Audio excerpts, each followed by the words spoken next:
So before we begin the video, I would just like to quickly thank you guys so much on the support on my last video and the ones before that. The stories are doing really well. They get like 20 likes each, so I'll definitely be making more of those. I don't know if the last video did that well. I know it wasn't that very entertaining, so that's why I'm actually bringing you guys this one. That way I hope that it actually makes up for that story. But anyway, let's go ahead and get right into the story. So basically the story takes place when I'm about 14 years old, and I am just promoting from 8th grade to high school. And the way my middle school works is they allow us to have a field trip on the last day of school for our promoting, but only if you were a good kid. And regarding that being like no referrals, no suspensions, no fighting, and me being the pussy I am, I don't ever want to get myself in trouble or put the spotlight on me, and just I don't like that. So basically I obviously got to go. And when I went, I also was joined with two of my very good friends, which one was named Jared and the other named was Eddie. And so we go from the school to the park, we ride our bus, we get off and we go and play some football because we love football, all three of us. We really enjoyed the sport, but unfortunately the fields were actually flooded, and which is actually weird in Arizona, am I right? So basically they're flooded, so we decided to just go around and do some other stuff until we stumbled upon a completely concrete building, and I believe this building was used for like tennis practice, because the wall, I believe you use a tennis racket just to hit the ball and it comes back to you. You get it. So basically there's about 5 concrete rooms in this huge building, and it's not very big. Keep that in mind. Remember that. So we go in there and we decide to play some wall ball. And if you don't know what wall ball is, it's basically you just lob the ball at the wall and you keep doing it. It sounds stupid, but it's actually kind of entertaining. So basically we do that for a little bit, and my genius friend, what a genius idea he had, he decided to play some Sting. And if you don't know what Sting is, it's basically the ability to basically hit the shit out of someone if they do not catch a ball, which actually happened, keep this in mind, to Jared.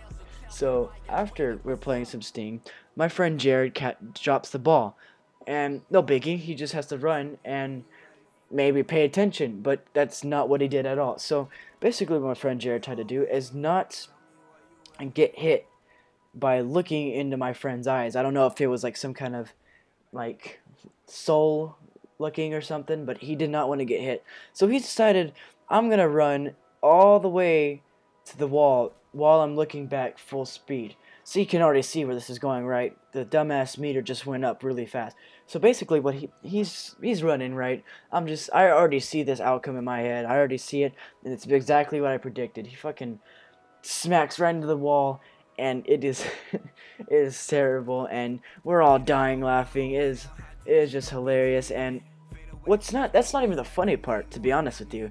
It is the reaction that Jared gave us all.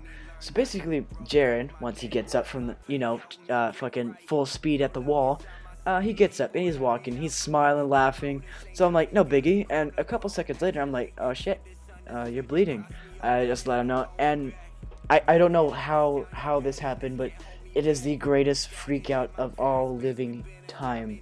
I've never seen someone freak out this bad, and I'm sorry, but oh my god. So basically, once I tell him this, it's like instant mood change. Everything is he's going to die and he needs help now. He is screaming everywhere, help me, where about, I'm bleeding out, or something. He's acting like he's gonna die, and everyone's laughing. Like, I'm trying to be serious, but and deep inside I just want to laugh my ass off, which in the end I did, which is a bad thing. But yeah, so basically once he realizes he's bleeding, he's freaking out, and once we entered this door, there was an iron gate, and this iron gate got stuck basically like in between the locking points, so we're locked in. So he's screaming like bloody murder, and it is just terrible. He's like, I need help, we're locked in. I'm a terrible I don't, let's forget about that. I'm terrible at acting. So basically what he decides to do is just scream. I didn't know if that was gonna help him or not. I tried helping him, but you don't really exactly want to touch someone with blood over the face unless that's just me. I'm a pretty squeamish person. No, I'm not actually. Only in certain things. But yeah, he ended up actually it took us about 5 minutes until someone actually opened the gate, and they didn't speak a lick of English, so that was very interesting trying to explain this to them. And we ended up getting to our teachers, and we actually, because of Jared, we actually ended our field trip early, which sucked. But actually, in the end, he ended up breaking his hand, and I think he got some stitches on his eyebrow. But yeah, I'm sorry again if this is really stupid. I hope it was funny to you guys. I recorded this like 3 times. Thought it sounded perfect, but unfortunately, I messed up my other mic, the earbuds I use at Apple, so I have to actually use the headset. So I'm sorry if the audio sounds bad. And but yeah, I also got a new outro, and I'm gonna be getting a new banner in about a couple days, hopefully. And yeah, I hope you guys did enjoy the video. If you are new to the channel, please subscribe. We are almost at 100. And yeah, I'll see you guys in the next video. Peace. Did a show in my hometown, I did a show up in Cleveland. Fade away from these groupies that need me more than I need them. Mama raised a savage, my father helped me learn life. Broke bread with my day once, my pain helped me get right. No love inside my city, people have it out for me. Promoters say now we good.